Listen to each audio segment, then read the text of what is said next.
Olá, eu sou o Thiago Mendonça, professor do campus Florestal da Universidade Federal de Viçosa e esse é o Pint of Science Viçosa e Florestal. Em 2021, o evento está sendo realizado de forma online, seguindo todos os protocolos de segurança sanitária em função da pandemia de Covid-19. Com promoção da Pró-Reitoria de Extensão e Cultura da Universidade Federal de Viçosa, da Diretoria-Geral do campus Florestal da UFV, em parceria com a Fratev, com a Casa do Queijo, com a Cervejaria Viçosa Beer, com o Empório Smokehouse e o Boiadeiros, onde nos encontramos hoje, esse é um evento que trata, então, de divulgação científica. E, por isso, a ideia é levar a ciência produzida nas universidades para o grande público de forma leve e descontraída. Nesse ano, o Pint of Science Viçosa e Florestal tem como tema queijo, carne e cerveja, uma viagem pela ciência mineira. E para falar desses temas, temos 3 cientistas, 3 pesquisadores da UFV que trabalham nesses temas e que vão comentar com a gente um pouco sobre isso hoje. Para nos acompanhar nessa viagem, então, temos a professora Solimar Gonçalves, que é engenheira de alimentos, mestre e doutora em microbiologia agrícola e fez parte da graduação dela no oeste da França, onde ela se especializou em produtos lácteos e qualidade. Seja muito bem-vinda, Solimar. Muito obrigado pela sua presença. Eu que agradeço, Thiago. O convite é muito importante participar de um evento de divulgação da ciência como esse. E para nos acompanhar nessa viagem, o cara da carne, o professor Mário Chisotti, que tem formação de graduação, mestrado e doutorado na área de zootecnia e entende tudo de carne. Seja bem-vindo, Mário. Obrigado, Thiago. Um grande prazer. Vai ser muito bacana o papo aqui, muito bem acompanhado aqui. Acho que vai ser bem legal discutir sobre ciência num ambiente tão descontraído. E como não dá para degustar carne e queijo a seco, temos o professor Alexandre Pereira, da Engenharia Química, especialista em fermentação alcoólica aplicada a bebidas. Hoje ele falará sobre cerveja. Seja muito bem-vindo, Alexandre. Boa tarde, Thiago. Muito obrigado pelo convite. Estou muito feliz de participar desse evento, esse bate-papo em ciência envolvendo a área de produção de cerveja e também com os meus colegas aqui, carnes e queijo. Obrigado. Bom, e para organizar o nosso bate-papo, a gente vai conhecer um pouco da história por trás desses 3 itens, como será que a gente começou a consumir carne, E como será que a gente começou a pensar em fermentar queijo e cerveja?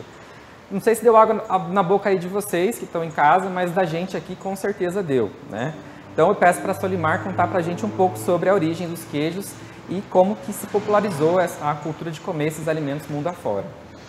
Tiago, os indícios na produção de queijo datam do final da pré-história. Então, lá do período neolítico, quando nós, humanos, começamos a domesticar os animais.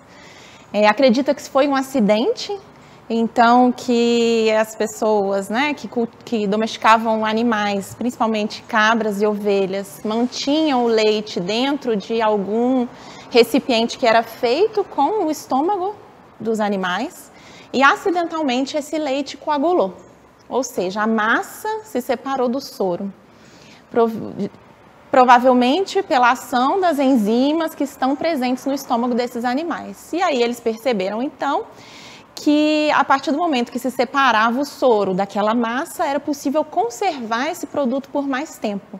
Então a produção de queijo era feita com o objetivo de preservar, de conservar esse alimento. Então, existem alguns objetos que foram encontrados na Suíça, que datam de 4000 a.C., que eram vasos utilizados para separar o soro da massa. No Código de Hammurabi, por exemplo, na Babilônia, tem a regulamentação da produção de queijos, assim como tem para pães e cerveja. E com o passar do tempo, isso foi se aprimorando. Então, os mosteiros tiveram um papel muito importante na evolução da produção de queijos. Até hoje a gente tem essa tradição, Aqui em Minas mesmo tem o Santuário de Nossa Senhora da Piedade, em Caeté. Tem um queijo muito famoso, produzido pelo Frei Rosário, que já é falecido, e que tem uma fila de espera para consumir esse queijo. Com o passar do tempo, isso foi se aprimorando. O queijo deixou de ser um processo de conservação e agora a gente produz queijo com a intenção de ter uma experiência sensorial. E foi assim que o queijo passou a fazer parte da nossa vida. Bom demais, bom demais. Talvez o consumo de carne possa ser um pouco até mais óbvio da gente pensar como que a gente começou a consumir, mas é interessante a gente ouvir o professor Mário, se ele puder falar um pouco para a gente sobre isso. Ah, sim. A carne foi um pouquinho antes dos queijos. Ela acho que se a gente não tivesse começado a comer carne, provavelmente a gente não teria evoluído todas as habilidades necessárias para a gente fazer queijo, fazer cerveja. Né? Os relatos arqueológicos datam o consumo de carne pela população humana a partir de desde 2,5 milhões de anos atrás.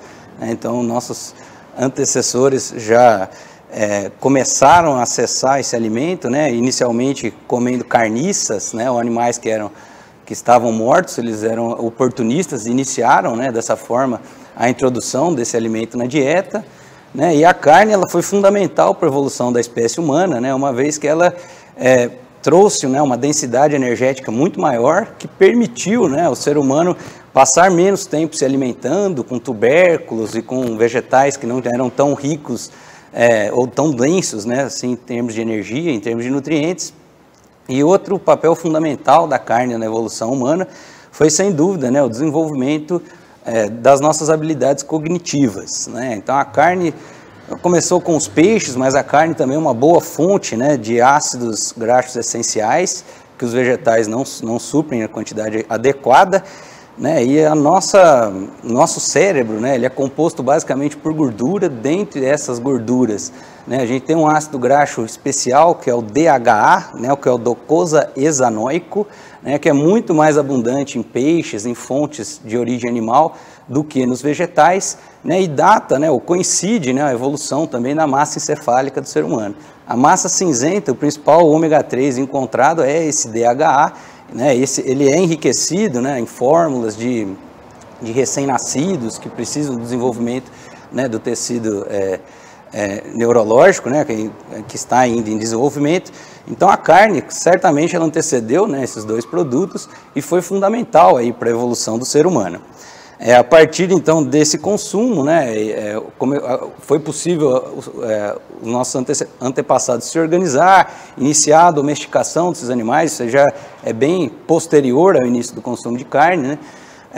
O início, por exemplo, do uso do fogo, ele data de mais ou menos 500 mil anos, e a caça, né, com aparatos especializados seria em torno de 70 mil anos atrás. Depois isso evoluiu para a domesticação, para a organização da sociedade, e, né, chegamos aí onde estamos hoje, graças, com certeza, a esse alimento rico, né, que propiciou aí todo esse desenvolvimento.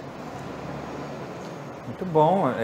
Aí, não sei se vocês aí de casa estão curiosos para saber da cerveja, né? Mas eu agora chamo o professor Alexandre para falar disso para a gente. Da origem da cerveja, né? A cerveja teve origem há mais de 6 mil anos atrás, né? Ela inicialmente era usada para tratamento de doenças, para cerimônias festivas e religiosas. E data-se que, desde que o homem saiu da pré-história também, começou a cultivar cereais, como cevada, trigo, milho, ele já começou a produzir algumas bebidas, mas a maioria das bebidas surgiram de forma acidental mesmo, né? Foi até o caso que a Solimar falou do queijo ali, também é muito parecido com a fermentação. Então esses cereais, às vezes, por exemplo, a cevada, ela ficava em algum local umedecido, e depois que ela secou, ela começou a germinar. E aí acabou produzindo-se assim um malte, né, de forma acidental. Esse malte, ele é a base para ter uma solução açucarada para a levedura fermentar. Também pode ter entrado em contato com alguma umidade e começou a fermentar e gerar aquele líquido açucarado e aromas agradáveis, né? E o homem, vendo isso, resolveu fazer essa bebida e degustar. Então tem relatos de uma cervejaria, saiu há pouco tempo agora, saiu na mídia. Há 5 mil anos no Egito já tinha uma grande cervejaria, né? Chamou atenção até pelo tamanho dos frascos, muita coisa assim de cerâmica que era usada para conservar a cerveja. A cerveja então vem se desenvolvendo, tem muita história dela na Idade Média. Também os monges eram grandes produtores de cerveja porque tinham conhecimento de escrita, então eles já faziam receitas e tinham uma qualidade a mais porque eles eram disciplinados, né? Por ser religiosos, tinham um conhecimento teórico bom também. E aí ela se desenvolveu muito na região também da Alemanha. Teve até a lei da pureza da cerveja, que era para questão de não competir com o trigo, né? Ela era produzida apenas com água, água, malte né? E lúpulo. Aí introduziu o lúpulo. O lúpulo, na verdade, que aquele tempero da cerveja que dá o amargor, que conserva a cerveja, entrou na cerveja para conservar, né? Tem até uma história interessante de um estilo de cerveja hoje, a India Pale Ale, chamada de IPA, porque a Índia era colônia da Inglaterra, então os ingleses nos navios, eles levavam cerveja, mas acabava que não tinha refrigeração e as cervejas se perdiam no meio desse caminho. Então eles resolveram colocar lúpulo, que era uma planta comum na Europa também por causa do clima frio, e o lúpulo ele tem propriedades antimicrobianas, antifúngicas, até estão vendo agora, está saindo pesquisa agora, antivirais, e ele conservou a cerveja, e devido ao aroma que ele fornece também, devido aos óleos essenciais, passou a ter essa cerveja agora, de tamanho aromática, que ela é mais forte, mais amarga, mas ficou comum agora como estilo de cerveja. No Brasil, a cerveja é muito mais recente, né? As cervejarias começaram no início do século XX, aqui, final do século XIX. Tem até uma história interessante do chopp, porque o chopp, na verdade, só é conhecido aqui no Brasil como chopp. Chopp em alemão é uma medida, né? Então, os imigrantes alemães chegavam no final do dia e pediam uma medida de 500 ml, que é o chopp. E aí, como é uma bebida não pasteurizada, vinha direto do tanque de fermentação, acabou virando chopp, esse chopp tradicional que nós conhecemos, porque não é pasteurizado. Então, só que a partir de 2010 para cá, novas cervejarias têm surgido, né? Isso cresceu mais de 100%. Então, a cerveja hoje, o brasileiro conhece mais cerveja, mais tipos de cerveja, né? Então, é uma história bem bacana aí. E acabou caindo no gosto do brasileiro, por causa do clima favorável e tal, e das cerimônias festivas. A cerveja está sempre presente também. Muito bem, muito bem. Bom, e como a gente está num festival de divulgação científica, né, vamos conhecer um pouco sobre as pesquisas que têm sido feitas sobre esses 3 itens, né? Vamos começar com a professora Solimar, falando primeiro sobre o que tem sido produzido sobre o queijo. Solimar. As pesquisas com queijos são inúmeras, seria impossível falar de todas elas, então eu vou preferir dividir em 3 grandes grupos, ok? Então a gente tem pesquisas que são relacionadas à área de tecnologia e inovação, à área de físico-química e à área de microbiologia. E para ficar mais fácil de entender, eu vou dar exemplos de pesquisas que o grupo de pesquisa do qual eu faço parte, né, tem feito ao longo dos últimos anos.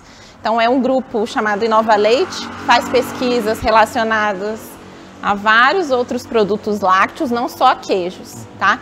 Mas na área de tecnologia e inovação, por exemplo, o grupo já desenvolveu snacks feitos com queijos liofilizados, então que era possível manter a temperatura ambiente e tinha a facilidade, a conveniência do consumo. A gente vem desenvolvendo pesquisas nas quais a gente estuda os parâmetros envolvidos na produção de queijos que vão interferir no processo produtivo e que vão interferir nas características finais do produto. Então, a gente tenta, por exemplo, melhorar os parâmetros utilizados na fabricação para acelerar o processo de maturação dos queijos, por exemplo, e aí ganhar tempo, né? Principalmente nos processos industriais. Quando a gente fala das pesquisas envolvendo físico-química, a gente tenta também entender como a física e a química associada aos constituintes do leite interferem nesse tipo de produto. Então, um exemplo recente foi que a gente se deparou com um problema com queijos prato, que tinha vários pontos brancos e que aquilo impossibilitava a venda do produto. E aí, então, esse grupo, né, o Grupo Inova Leite, adquiriu essas amostras e foi analisar utilizando um microscópio e um outro equipamento que se chama espectrômetro de Raman. Então, assim, a gente conseguiu analisar os pequenos pontos brancos e conseguiu chegar à conclusão de que aqueles pontos eram cristais de lactato de cálcio, mas que também eram provenientes de uma contaminação por alumínio, que estava nos condimentos utilizados para a fabricação do queijo. Então, o problema foi resolvido graças a esses equipamentos, né, e aos estudos envolvendo a fisicoquímica dos constituintes do leite. E já na área de microbiologia, que é a minha grande paixão, né, que é a minha área de formação, a gente tem muitos estudos e também vou tomar a liberdade de dividir em 3 grupos, né, que a gente... Primeiro, está preocupado com a segurança desses queijos, então com o risco que o consumidor corre comendo, né, produtos que possam estar contaminados com micro-organismos, ou seja, bactérias e fungos, por exemplo, que podem causar doenças, que a gente chama de patógenos.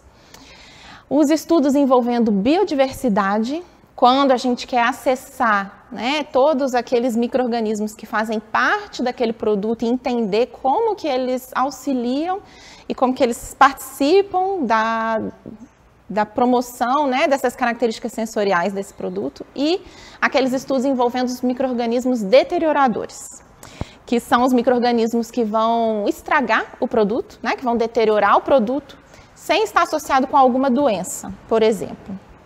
Então, quando a gente estuda a segurança desses produtos, a gente tenta, por exemplo, desenvolver métodos mais rápidos para detectar esses patógenos, detectar esses micro-organismos que causam doença.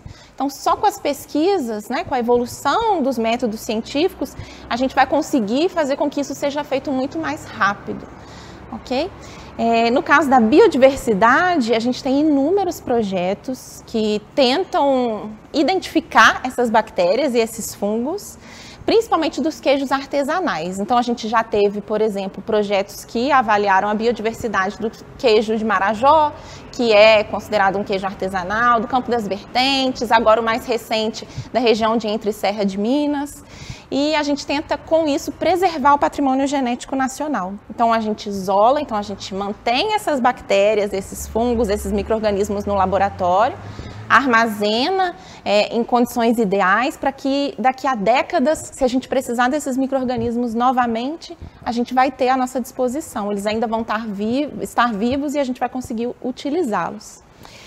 E no caso dos micro-organismos deterioradores, a gente tem 2 projetos em andamento, não estão finalizados, né, ainda.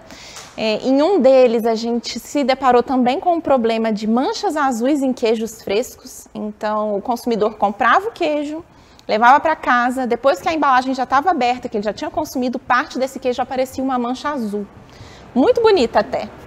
Só que era um grande problema para as indústrias, porque isso causava um espanto para o consumidor. Ele não sabe se aquilo vai causar doença, se aquilo é tóxico ou se aquilo vai, né, trazer algum dano.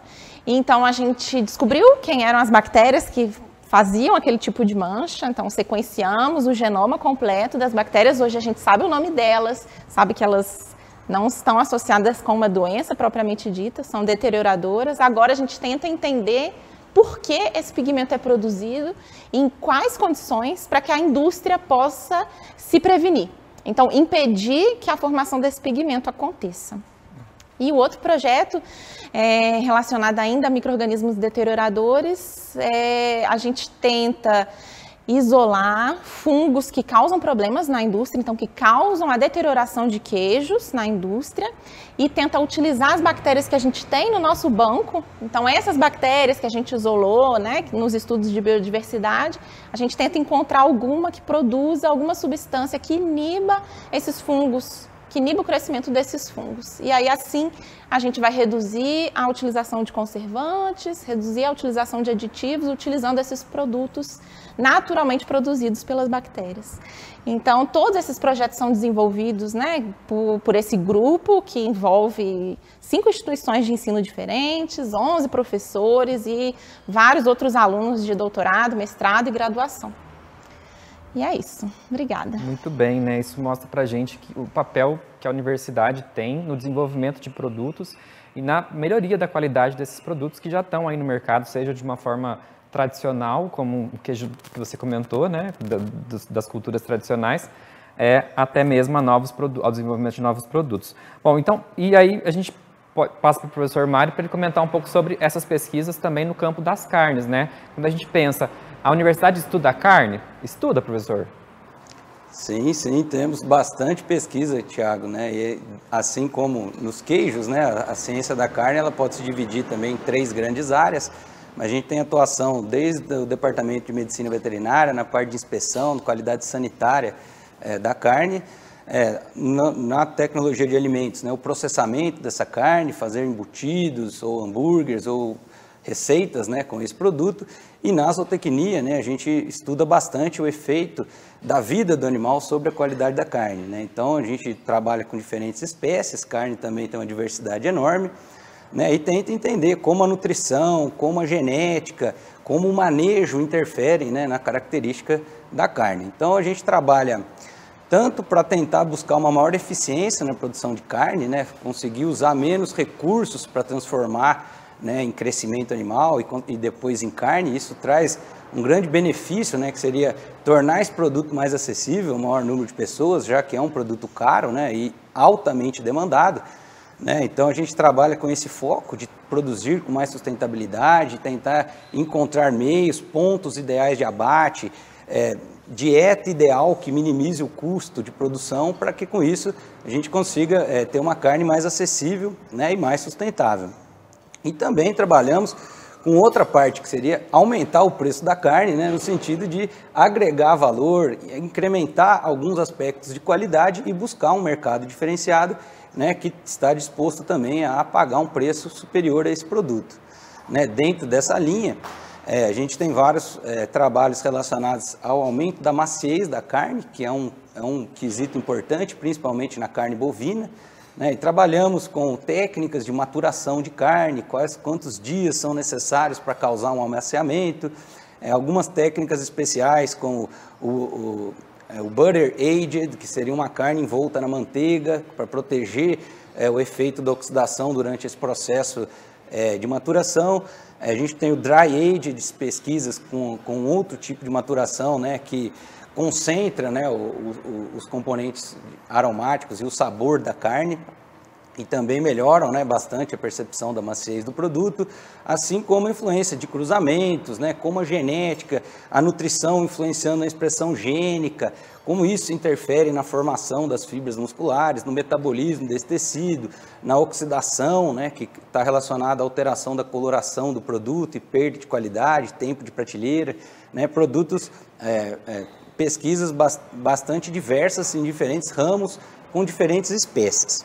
Né, a gente trabalha, por exemplo, com o efeito da suplementação vitamínica na dieta do animal, seja ela na dieta ou injetável, né, e o efeito disso em aumentar alguns componentes antioxidantes na carne, e que traria não só um benefício para o ser humano consumir mais antioxidantes na dieta, mas também na preservação, né, do sabor, na aparência, uma coloração mais atraente desse produto, que causa, né, uma maior atratividade do consumidor, e evita-se, né, perdas enormes na indústria que acontecem quando aquela carne começa a escurecer e o consumidor passa a rejeitar. Né? Então, assim, a gente formou uma carne, gastou insumos, e isso acaba, às vezes, se perdendo, né, um desperdício de alimento que é incabível. Então, a gente trabalha bastante na estabilidade desse produto, e com isso a gente tem também ganhos econômicos, né, com esse tipo de suplementação. Então são várias linhas de pesquisa, né, e todas essas visando, né, melhorar aí as características, o prazer do consumo desse produto, né, e como a gente está dentro da zootecnia, muito foco em sistema de produção, em aproveitamento de determinados resíduos, já que os bovinos acabam reciclando a maior parte dos resíduos da agroindústria, eles acabam sendo incorporados na dieta de bovino. A gente tem que estudar se isso causaria algum efeito deletério, algum sabor estranho. Então a gente também procura entender, né, quais são os níveis de inclusão e qual seria um possível efeito, né, na característica do produto que está sendo formado, aí no caso, nas carnes. Então, muita pesquisa, muito trabalho, né? A gente tem o Laboratório de Ciência da Carne lá no departamento, e temos também a Unidade de Ensino, Pesquisa e Extensão Frigorífico Escola, né, onde a gente concentra os abates da universidade. Então a gente tem uma estrutura ímpar em termos de capacidade para realizar a pesquisa, e nesse frigorífico, né, hoje ele possibilita também a gente pesquisar mais a nível de indústria, né? Então também tentando resolver alguns problemas que a indústria traz para a gente, né? A gente no Brasil tem, de uma forma geral, na carne bovina, carcaças de animais que são magros, né, menores, pequenos, dado ao sistema de produção extensivo, né, que não usa tanta energia, e isso acarreta, né, numa série de problemas aí na qualidade de carne, e a principal razão desses problemas é decorrente de um resfriamento muito rápido dessa carcaça quando ela vai para a câmara fria no pós-abate.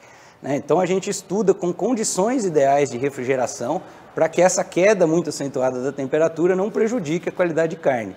Então, assim, existem muitos problemas que a indústria tem, né, que são relacionados a uma carne que apresenta um encurtamento do tamanho da fibra, né, que a gente chama de sarcômero, e ele é decorrente de um frio excessivo. Mas também pela legislação, né, para conter os micro-organismos, a carne tem que atingir uma temperatura para estar apta a seguir a desossa. E nesse contexto, os frigoríficos às vezes acabam exacerbando a temperatura, a velocidade de refrigeração e causam problemas na carne. Então a gente estuda, modela, né, isso é uma parte de modelagem, de entender como essas quedas de temperatura ocorrem ao longo do tempo, com a influência da genética do animal, do acabamento da carcaça, do peso do animal e também do ambiente, né? A umidade, velocidade, frio que está sendo aplicado aí nessa carcaça, como isso interfere nessa transformação do músculo em carne e, consequentemente, na qualidade da carne que está sendo produzida. Então também bastante trabalho nessa linha nova, né, de tentar corrigir defeitos que a gente antecipa que vão acontecer na carne via condição de refrigeração dentro da câmara fria. Muito bem, né? Então a gente vê aí a importância da pesquisa, né, levando também no desenvolvimento cada vez de produtos cárneos, eu posso falar assim, né? Cada vez melhores para nós, consumidores finais, e também para o meio ambiente, pensando aí na sustentabilidade da produção. Bom, e pensando na cerveja, né, passo a palavra para o professor Alexandre para ele comentar um pouco para a gente como, que tipo de pesquisa tem sido feita na academia, né, no que se refere às cervejas de um modo geral. Professor. A cerveja, por ser na área de bebidas, é uma área multidisciplinar. Então ela envolve, por exemplo, a parte agronômica, a parte da cevada, por exemplo, a plantação, melhoria de variedade genética, do malte, né? O malte tem vários tipos de torra, processo de torrefação que você realiza nele. Isso vai influenciar no estilo de cerveja. Aí entra na parte de produção, por exemplo, eu estou vinculado ao departamento de química e o curso de engenharia química. Então entra toda a tecnologia de produção da bebida, que envolve, por exemplo, conversão do amido em açúcares. Aí entra a parte microbiológica, que é a parte de fermentação. Então você vê, tem química, tem biologia, né? Parte microbiológica, fermentação. Tem também o produto acabado. Eu tenho muita pesquisa ligada a compostos voláteis da bebida. Então, por que aquela bebida tem aquele aroma, aquele sabor? Da onde que vem esses aromas? Aí você pode identificar isso por cromatografia a gás, né? E fazer uma correlação com a análise sensorial. Então, eu tenho trabalhado com bebidas desde o âmbito de ensino, pesquisa e extensão, tentando formar mão de obra qualificada para ingressar na indústria. Já nas disciplinas, nós já adotamos técnicas de metodologias mais ativas, e isso vai influenciar também nas pesquisas dos alunos, né? Eu oriento o programa de mestrado aí da engenharia química, aqui da UFV, e, por exemplo, agora, uma pesquisa bem recente, interessante, é com o lúpulo. O lúpulo, ele é uma substância que adiciona na cerveja para dar o amargor, né? E também aroma. Esse lúpulo tem várias variedades, né? Ele era muito comum na Europa, em climas frios, então o Brasil sempre tinha que importar, né? E era um ingrediente caro. Então hoje, a partir de 2017, 2016, começou a plantar lúpulo no Brasil, na região ali da Serra da Mantiqueira, né? Teve um pesquisador, foi o Rodrigo Vivaldi lá, foi um pioneiro, e acabou, com questão genética, aí surgindo uma variedade nacional, Mantiqueira. Então nós vamos estudando, trabalhando com essa variedade, testando o que tinha nela, estudando, por exemplo, os óleos essenciais, estudando a parte, como usar isso na cerveja, e agora também melhorando cada dia mais isso na tecnologia de produção, tá? Então usar o lúpulo, a cerveja, você vê que ela tem vários estilos, então você tem desde uma cerveja mais clarificada até mais escura, então as indústrias se preocupam muito com padronização, ter um produto de qualidade, né? E isso envolve muita pesquisa, várias análises, né? Eu cito para você aí, cada vez mais de correlacionar áreas. Então eu tenho, por exemplo, linhas de pesquisas muito ligadas na química, que é o departamento hoje, para identificar esses compostos que vão causar aquele sabor, aquele aroma na cerveja. Também na parte de melhoria genética dos micro-organismos que vão atuar na fermentação, as leveduras Saccharomyces cerevisiae, que é o ator principal, ela que vai formar, né, o álcool, nosso álcool na fermentação, a partir de açúcares fermentescíveis, e também gerar compostos. E esses compostos, muitas vezes, podem ser indesejáveis, né? Os conhecidos como off-flavors, são aromas indesejáveis na cerveja. Por exemplo, o aroma de diacetil na cerveja lager, tipo essa aqui, Pilsen, é um defeito, que é um composto desejável na área de lácteos, né? Na manteiga, no iogurte, mas na cerveja é um defeito. Nós sabemos que ele é produzido por contaminação com bactérias láticas e tem como, durante o processamento da cerveja, se aumentar um pouco a temperatura de fermentação no final do processo, para que possa ocorrer uma conversão desse composto em outro, que não vai dar esse off-flavor, né, esse aroma indesejável na cerveja. Porque o consumidor quer chegar em casa, tomar uma cerveja, quer ter segurança também, né? Nós vimos, infelizmente, acontecendo casos com a cerveja que a pessoa consumiu e teve intoxicação, né, alimentar, né? Então, hoje, minha linha de pesquisa é muito voltada para isso, para sempre melhoria da qualidade. E também, bebidas, eu costumo, nas minhas disciplinas, ensinar técnicas de produção. Nós temos aí, cada cultura tem, por exemplo, na Bélgica, eles têm aquele estilo, escola belga, né, aquele estilo de cerveja, lembra mais um espumante, você vai ver. Na Alemanha, por exemplo, já tem a cerveja de trigo lá, é muito comum, eles têm vários estilos, aí você vai rodando por outros países aí, cada país vai adquirindo sua cultura, a cultura influencia no estilo de cerveja, tá? E as pesquisas, cada vez mais o consumidor é exigente, então ele não quer sentir aquele aroma desejável, ele quer melhoria da qualidade, né? Então eu tenho trabalhado muito com isso. Extensão, porque cursos, né? O pessoal hoje, a parte de homebrew, né? Fazer cerveja em casa, então cada vez mais a pessoa querendo aprender um pouco a fazer a sua cerveja. Então são muitas pesquisas, tá? Envolvendo a parte de compostos, de composição da bebida, de identificação dos compostos, tá? E eu tenho até uma pesquisa agora com um estudante de mestrado, que ela está identificando um composto que chama xantomol no lúpulo, né? Esse xantomol, ele é cerca de 250 vezes mais potente, um polifenol, do que o próprio transresveratrol do vinho, que fala que o vinho tem efeito benéfico à saúde, tem no lúpulo, né? Ele tem até efeito antiviral. Então ele está sendo estudado agora pelo estudante, impactando, por exemplo, se o estilo de cerveja tem mais ou menos xantomol, porque a única forma de consumir esse composto fenólico é na cerveja. Porque o lúpulo, ele assim, não é um produto comestível assim, né? Está sendo usado agora para outros produtos também, mas é mais na cerveja mesmo que é um consumo. E principalmente garantir segurança para o consumidor que vai consumir a bebida, questão de segurança também, nós preocupamos muito. E isso é apenas um resumo, porque eu trabalho em geral com outras bebidas também, né? E a cerveja hoje realmente é o carro-chefe nas pesquisas devido à curiosidade também que vem sendo gerada no consumidor. Muito bem, tem ciência na nossa mesa, né? A gente vai percebendo com as falas dos nossos convidados o quanto a ciência está presente na nossa mesa, no nosso dia a dia, ainda que a gente não perceba isso, né, tanto, talvez, né? Bom, nessa terceira rodada, a gente vai, já caminhando para o final do nosso Pint of Science 2021, a gente vai falar de um processo que vem acontecendo no Brasil e no mundo, com vários setores, vários produtos, né, que é a gourmetização. Mas, e aí a gente, né, até começa com a professora Solimar para ela contar um pouco para a gente o que significa um queijo gourmet, né, e por que eles são tão caros. Eu fiz uma pesquisa rápida e quase caí para trás, né, então a Solimar vai contar um pouquinho para a gente sobre isso.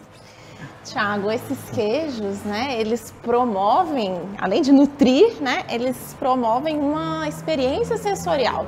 Então é isso que o mercado consumidor quer atualmente, né? Falando de carne, cerveja, acredito que seja que tenha a mesma linha. O consumidor quer uma experiência sensorial diferenciada. E esse produto diferenciado, normalmente ele envolve um processo produtivo que é muito característico de determinada região. E as características finais do produto, ou seja, os aromas, né, o sabor desse produto vai estar associado com a região na qual ele é produzido. Então, as pastagens que o gado, né, leiteiro vai consumir, o solo, a microbiota, os micro-organismos que estão presentes contaminando o leite e a própria tradição daquela região. Então, muitas vezes esse preço elevado é porque existe uma produção muito pequena daquele queijo. Então, a procura é tamanha que faz o preço elevar. Então, tem fila de espera para consumir determinados tipos de queijo, porque esse queijo traz uma experiência sensorial diferenciada para esse consumidor. E isso está ligado ao aumento da renda, né? Quanto maior a renda da população, esse interesse por produtos gourmet aumenta. teria um exemplo de queijo gourmet para dar para a gente, assim, que você lembra de alguma região, de repente? São os queijos artesanais, né? E o queijo do Frei do Rosário, por exemplo, já pode ser considerado. Considerado, porque tem fila de espera para comprar o queijo. Ah, eu já quero entrar nessa fila. E é um queijo super diferenciado, porque ele é fermentado dentro de uma caverna de pedra, ele é feito na Serra do Salitre e trazido para a região de Caeté para ser fermentado, para ser maturado. E envolve a presença de fungos que estão presentes na caverna e ácaros também. Então, assim, olhando ele não é nada bonito, mas o sabor é realmente diferenciado. Muito bem, muito bem. Bom, e como será que esse processo chegou nas carnes, né? Esse processo de gourmetização chegou nas carnes? A melhor pessoa para falar para a gente sobre isso é o professor Mário, né? E conta pra gente, Mário, quais cortes são considerados gourmet? Se é que tem algum corte, se tem alguma diferença desse boi criado solto no pasto, qual boi que vai dar origem a essa carne gourmet? Então, assim, no ramo das carnes, né, da mesma forma, a gente tem, né, parte do mercado que está disposto a procurar ou ter uma experiência sensorial diferenciada, né, e ele também busca, né, via agregação de valor. A carne, hoje em dia, ela parece que tem que ter uma história por trás dela para ser contada, né, parte do mercado consumidor procura, né, esse tipo de produto. Isso gera diferenciações, como, por exemplo, um prosciutto de Parma ou um prosciutto pata negra, presunto pata negra, né, que são de regiões específicas e atingem valores caríssimos, mas até na carne in natura, né, ela também tem um mercado crescente de diferenciação, né, de produto. Existe a questão de se a carne a pasto ou confinada, qual é a mais apreciada, depende muito do que o consumidor está esperando. A gente sabe que os compostos na dieta, principalmente os compostos lipídicos, né, eles são transferidos para a gordura do animal e, consequentemente, influenciam no sabor do produto. Então, produtos de determinada região, que tem determinadas gramíneas, elas conferem um aroma, um sabor característico também à carne, assim como no queijo, na cerveja, né, na carne não é diferente, mas a gourmetização, né, na carne, ela está mais relacionada a aumentar o teor da gordura de marmoreio da carne, né? As carnes mais caras, elas são aquelas que apresentam maior teor de gordura entremeada, né? Que seria aquele marmoreio típico de algumas raças, né? A carne mais cara do mundo, a mais famosa, é o Kobe beef, que seria do boi japonês, né? Onde eles selecionaram animais, né, com alto potencial de desenvolvimento de adipócitos entre as fibras musculares e junto com a carne tem um teor de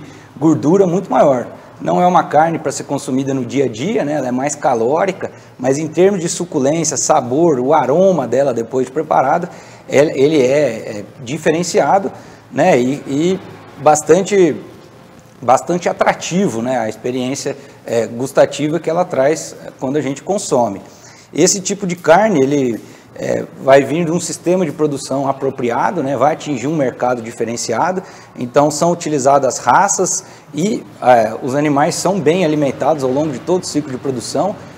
É um animal jovem, né, que atinge o peso de abate numa idade inferior à média nacional, né, mas tem que ter essa alta quantidade de gordura, que ela é relacionada também a uma carne muito mais macia. Então, uma carne macia, suculenta e saborosa, né, não tem como não gostar.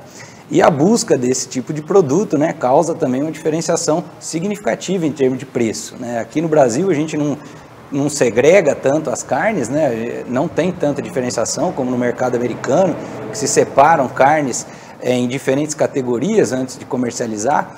Aqui a gente tem essa diferenciação mais por marcas, né, e essa carne gourmet, ela vem de uma raça específica, né, que é o Wagyu, que se ele for criado puro, né, ele vai ter alto potencial de marmoreio e vai gerar uma carne extremamente saborosa e que pode atingir preços aí de mercado, né, dependendo do corte, né, que podem passar aí de R$ 1.800, como recentemente aí a gente viu.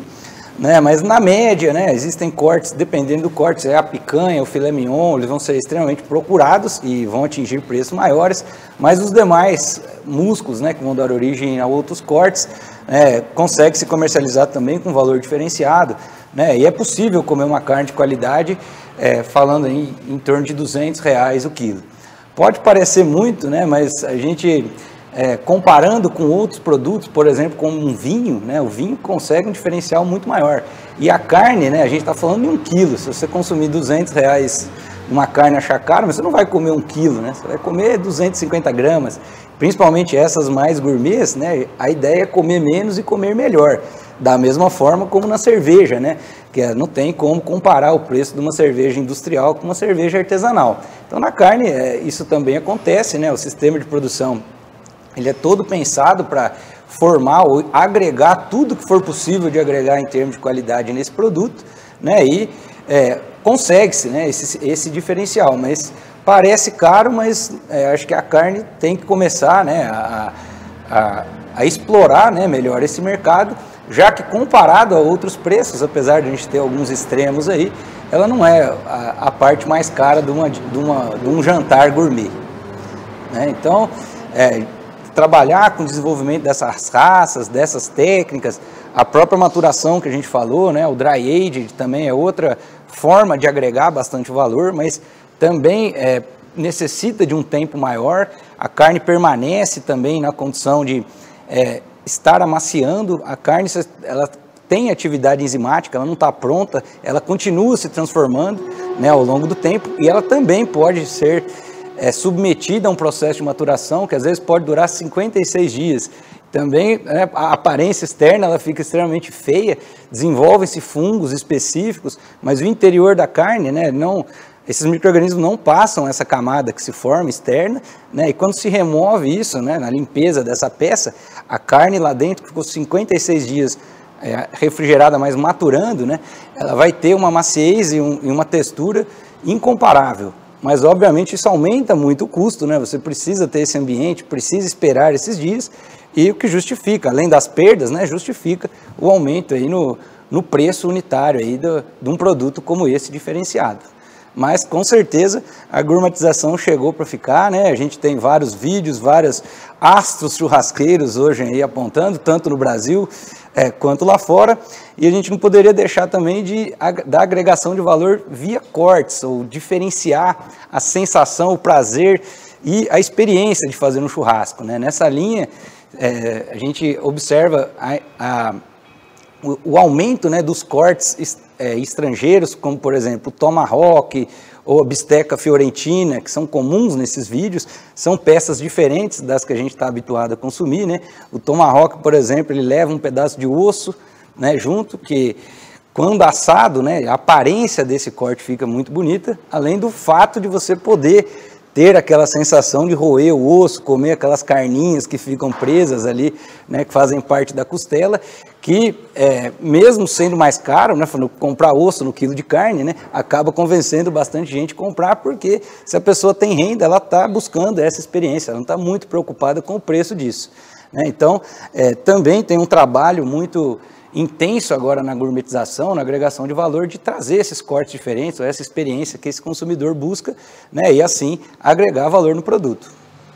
Bem, acho que né, fica o alerta para a gente, quando olhar um produto como esses no mercado, né, lembrar de todo o conhecimento científico e que foi utilizado para produzir aquele produto, né? Então, muito obrigado, professor. A gente vai com certeza, eu com certeza vou observar isso com muito mais carinho e talvez tirar o escorpião do bolso para comprar um produto desses, tá? Bom, e aí a gente passa para as cervejas gourmet, que a gente sabe que invadiram o mercado, né? E quem vai falar para a gente é o professor Alexandre. Então nós vimos essa tendência aí, Thiago, a partir de 2012, surgimento de várias cervejarias, né? Mais de 1000 registros no Ministério da Agricultura, Pecuária e Abastecimento.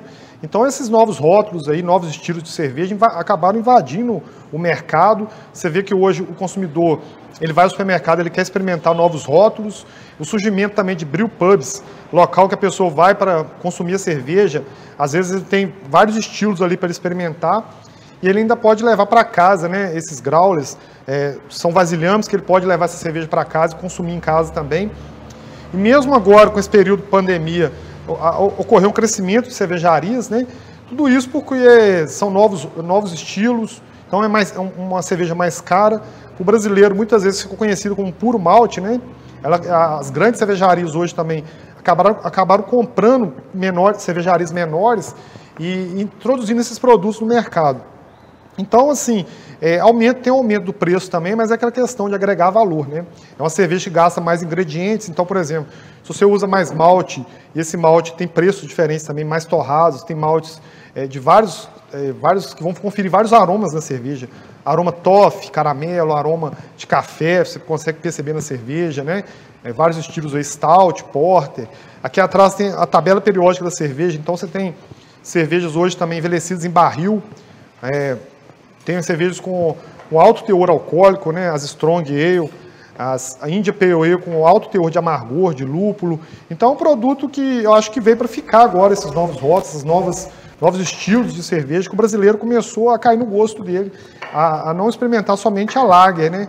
Mas ainda a Pilsen, a famosa Lager, ela é ainda a cerveja mais consumida no país, né? Que é aquela cerveja para o nosso clima tropical, para um churrasco, combina muito, né? Uma cerveja mais Lager, mais fraquinha. Mas nós temos cerveja para degustar com os queijos também, né? Os queijos mais fortes. Então ela veio para ficar mesmo e é uma área que tem crescido muito. Mesmo agora surgindo tantas cervejarias, e isso requer, né, cada vez mais, o consumidor cada vez mais exigente, profissionais mais qualificados, e eu acho que a cadeia, só ganha com isso a cadeia produtiva como um todo aí. E é isso, muito obrigado. Muito bem. Bom, e com isso a gente chega ao fim do nosso Pint of Science 2021, né, uma realização aí das cidades de Viçosa e Florestal com intermédio da Universidade Federal de Viçosa, né, onde essas duas cidades têm campus da UFV. É uma grande honra participar desse evento, né, e eu desejo que a gente tenha outras oportunidades para discutir ciência, né, como foi esse momento nosso aqui, né. Então fica o nosso agradecimento a Solimar, ao Mário, ao Alexandre, né, nosso muito obrigado pela presença de vocês hoje, a toda a equipe da Pró-Reitoria de Extensão e Cultura da UFV, da Diretoria Geral do Campus Florestal, da Diretoria de Comunicação Institucional da UFV, da Fratev, pessoal daqui, todo mundo firme e forte com a gente aqui, da Casa do Queijo, que nos ofereceu queijos para degustação, da Cervejaria Viçosa Beer, que nos proporcionou um delicioso chopp, do Empório Smoke House, que nos presenteou com um delicioso churrasco de picanha, e do Boiadeiros, com seu aconchegante espaço, né? Então, nosso muito obrigado a todos os parceiros que fizeram esse evento se tornar possível, né? Então, para mais informações sobre ações de extensão e divulgação científica da UFV, a gente solicita que vocês sigam as redes sociais oficiais da universidade. Nosso muito obrigado. E um brinde à ciência. Saúde!